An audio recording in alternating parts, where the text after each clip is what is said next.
Salut tout le monde, bienvenue sur la chaîne de la French Spartan. Donc du coup aujourd'hui on se retrouve un petit peu pour une review, pour parler un petit peu réplique. Et on va parler de ce petit jouet, donc qui est la Syma CM052S. Donc c'est ma réplique perso en jeu, j'en ai plusieurs mais c'est celle que je joue le plus souvent. Donc du coup c'est du Syma. Réplique full métal et bois, donc full métal, véritable bois, pas de reproduction en plastique ou en sortie de boîte. Donc cette réplique, ça va faire bien 2 ans que je l'ai.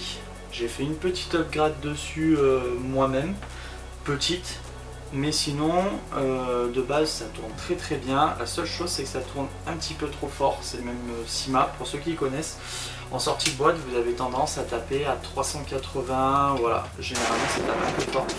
Donc si vous voulez pouvoir jouer en full auto, la petite chose à faire c'est changer votre sort pour diminuer un peu la puissance. Moi perso c'est ce que j'ai fait, histoire d'être tranquille, déjà de ne pas être bloqué en partie. Première chose, franchement la réplique, déjà elle est hyper grande, voilà, je pense que vous verrez j'ai du mal à la faire rentrer dans le cadre. Elle est très grande. Donc côté métal et bois déjà on n'a pas peur de la casser, c'est plutôt, ça sent la solidité. On a le petit bipied intégré qui est vachement sympa, pareil tout en métal également. A savoir, donc tout à l'heure je disais CM052 et c'est la variante S. Pourquoi S? Parce qu'en fait tout simplement elle a la crosse rabattable. Alors personnellement je ne l'utilise jamais comme ceci. Déjà première chose, je trouve qu'elle a légèrement du jeu. Et en plus de ça vous avez le câble électrique, vous avez une petite connectique là ici. Bon, qui est quand même protégé, on voit qu'il y a une doublure métallique pour pas risquer de l'abîmer ou quoi que ce soit. Mais perso je suis pas spécialement fan, donc je préfère ne pas l'utiliser dans cette configuration comme celle-ci. Et je m'en sers tellement souvent que du coup j'arrive même plus à la faire revenir. Voilà, ensuite pour la remettre en position, vous venez presser ici, voilà. Et donc comme je disais en fait, vous avez légèrement du jeu. Alors ça reste correct, c'est sur 2 pièces en métal, mais personnellement je suis pas fan de passer de cette configuration à une autre. Ça peut arriver mais c'est très rare. Ensuite, pour le reste de la réplique, donc l'accès au bloc hop-up se fait ici. Donc le bloc hop-up qui vous permet du coup d'ajuster votre tir pour que votre bille prenne une trajectoire bien droite et ni a tendance à monter ou à descendre. Donc voilà, l'accès au bloc hop-up tout simplement. C'est pas une réplique blowback, donc à chaque tir vous n'avez pas de mouvement de culasse. Là c'est uniquement factice pour accéder ici. Le viseur réflexe que moi j'ai équipé, alors à savoir que le rail que vous avez ici, c'est pas fourni d'origine. Vous avez le système de visée, donc œilleton guidon tout simplement de base. Donc moi que j'ai retiré, et cette pièce je l'ai commandé directement sur AliExpress. Et j'ai pu équiper le viseur réflexe qui vient également d'AliExpress. Pour les montants, je vous les partagerai dans la vidéo. De tête, j'ai plus trop souvenir, mais je veux pas dire de bêtises, je sais pas si réflexe, j'ai pas payé une quinzaine d'euros, quelque chose comme ça. La réplique, donc du coup d'origine vous avez un chargeur plastique que je n'ai plus, donc j'ai remplacé perso par 3 chargeurs iCap métal. Pourquoi iCap? Parce qu'en fait c'est très compliqué de les trouver en mid-cap ou en real cap, ou alors les 3/4 du temps ils sont en plastique. Moi je voulais vraiment du métal. Et je trouve que c'est la petite particularité AK, à bien faire attention quand vous allez enquiller votre chargeur, de bien attraper la gorge correctement, de pas venir l'abîmer ou la déformer. Alors après, voilà. Chose que j'ai rencontré, j'avais voulu commander un drum chez Taiwan Gun qui était censé être compatible, c'était pas le cas. Donc attention au niveau des chargeurs, de bien faire attention. Bon maintenant celle-ci elle est quand même assez courante de la trouver en partie pour les pièces détachées et tout ça. Mais voilà, renseignez-vous, il y a je pense certaines marques quand même qui vont pas dessus. puisque le drum était censé y aller et il passait pas du tout, il n'était pas du tout adapté, ça n'allait pas. Et donc par rapport au drum, j'ai fini par acheter celui-ci. Donc celui-ci, si je dis pas de bêtises, c'est un Cybergun. À l'intérieur, vous avez un système électrique qui permet de remonter directement les billes à l'action de votre doigt. Donc en fait, quand vous venez presser ici, les billes remontent directement et vous n'avez rien à faire, ce qui permet dans vos parties, quand vous êtes un peu comme moi, que vous envoyez un peu beaucoup de billes, et bien au moins vous restez appuyé et c'est parti. Donc voilà actuellement la réplique équipée, donc avec le drum, le réflexe. Moi perso, ça me suffit très bien. Après, comme je disais, j'ai d'autres répliques, mais là ça permet quand je veux jouer sur quelque chose où j'ai vraiment d'écran type soutien pour épauler l'équipe, bah voilà, d'avoir une capacité de billes et de capacité de tir assez élevée. À vrai dire, le drum, je le recharge pas, voilà, je le mets, il y a 3000 billes, je remplis les 3000 billes, après c'est plié quoi.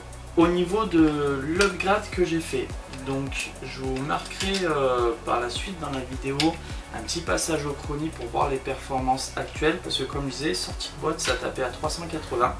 J'ai voulu descendre pour déjà pouvoir jouer en full auto partout, dans toutes les parties, et puis surtout voilà, dans le but c'est pas de faire mal aux collègues, donc c'était histoire d'être plus réglo. Donc là je vais vous faire un passage au chronie avec deux batteries différentes. Je vais vous montrer une Nico 7.4 qui vient donc de deux batteries qui vient de chez qui est ATM, donc Airsoft Entrepôt, et une 11.1. Comme ça vous allez voir un peu la différence sur la réactivité. En termes de performance, de tir, de puissance, ça ne change rien, c'est juste sur la réactivité. Par contre, en upgrade interne, puisque fourni de base on a des batteries NIMH, moi j'ai voulu passer sur du LiPo et au passage je me suis lancé dans ma première upgrade. Donc j'ai ouvert la gearbox, à savoir que c'est une V3 AK standard, donc au final ça se fait quand même bien. La seule chose qu'il y a qui est quand même pas pratique, c'est que vous n'avez pas le système au niveau de la gearbox pour avoir le changement rapide de ressort. Donc en gros, quand vous ouvrez la gearbox, il faut faire attention, il y a tout qui part en même temps, tous les ressorts, etc. Donc dessus on a un moteur ATM, on a également donc il a fallu un lot de shim pour recaler les gears, puisque j'ai changé les gears, j'ai changé le moteur et qu'est-ce que j'ai fait d'autre? J'avais fait un graissage complet et il me semble que oui, c'est tout ce que j'ai fait sur celle-ci. Donc voilà, donc rien que de base, changer le moteur pour avoir un peu plus de réactivité et les gears pour avoir quelque chose de plus costaud, et puis également voilà, des cycles un peu plus courts pour avoir plus de réactivité. C'est tout ce que j'ai fait, à savoir que la réplique, voilà, ça fait bien 2 ans que je l'ai.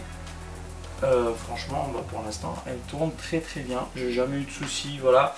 Le seul petit bémol que je peux rencontrer, c'est que sur le sélecteur de tir, quand on passe du full auto au coup par coup, des fois c'est tellement réactif que si on fait si on fait pas une pression franche pour un coup par coup, bah en fait elle s'enflamme, c'est à dire qu'elle va limite partir presque, on l'entend, et elle fait limite des coups en full auto. Voilà. Au niveau du prix, alors le prix de la réplique varie aux alentours des 300 €. Comme je disais, ça reste full métal, bois véritable, donc voilà, c'est quand même un truc vachement sympa. Et pour revenir sur le drum, on était à une 60aine d'euros, piqué un petit peu, mais au moins j'étais sûr qu'il soit compatible, et surtout c'est un métal. Je voulais pas d'ABS ou quoi que ce soit, je voulais vraiment quelque chose en métal que j'ai pas peur de faire tomber.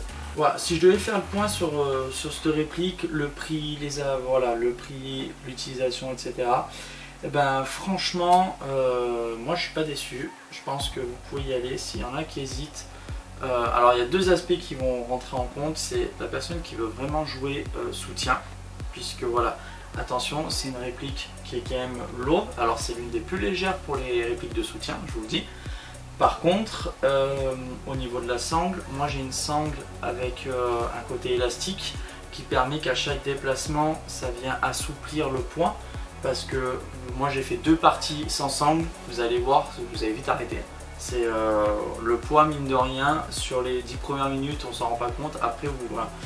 Donc pour revenir sur le choix de cette réplique, je disais si jamais vous voulez vraiment jouer soutien et qu'en plus vous êtes un peu amoureux du design AK, franchement voilà, cette réplique elle est faite pour vous, il n'y a pas de problème. Si vous voulez acheter quelque chose, après vous avez d'autres marques, vous avez la RPK, le modèle chez la marque LCT, donc qui est très répandue. Je ne l'ai jamais eu entre les mains, mais d'après ce qui est dit, elle est supérieure en gamme, etc. Mais je pense que là, il faut aller chercher encore un peu plus le détail. Là, elle est parfaite cette réplique. Il n'y a pas grand chose à faire de plus. Après, le RPK, c'est pas une réplique où il y a énormément de custom à faire dessus. Donc franchement, voilà, celui qui veut jouer soutien, qui aime bien les AK, voilà, franchement, il n'y a pas à chercher plus loin. Moi, personnellement, elle vient de chez Airsoft Entrepôt. Donc, pareil que je conseille si jamais vous avez des conseils, voilà, pour savoir quelle pièce est compatible. Par exemple, pour l'upgrade, c'est eux qui m'ont totalement aiguillé. Je leur ai dit voilà, je veux de la réactivité, mais je veux pas non plus partir sur une grosse upgrade. C'est eux qui m'ont guidé. Passé un moment, il me manquait des pièces, les engrenages étaient cassés, ils me les ont changés. Donc franchement, ils ont été vraiment top. Je pense que tout est dit. Donc voilà, si vous voulez une bonne réplique bien solide avec un côté bien russe, et ben je crois que celle-là elle est faite pour vous. Et ben écoutez, n'hésitez pas du coup à commenter, liker, vous abonner à la chaîne pour avoir encore des actus de la team ou alors des bons plans, des conseils, etc. Et puis je vous dis à bientôt. Et dernière petite chose, pour ceux qui se demandent pourquoi la moustache comme ça, parce qu'elle n'y était pas, je vous rassure, c'est parce que pour ceux qui connaissent, c'est par rapport au November. Donc ce sera juste sur cette vidéo. Et je pense qu'après ce sera terminé. Allez, salut tout le monde!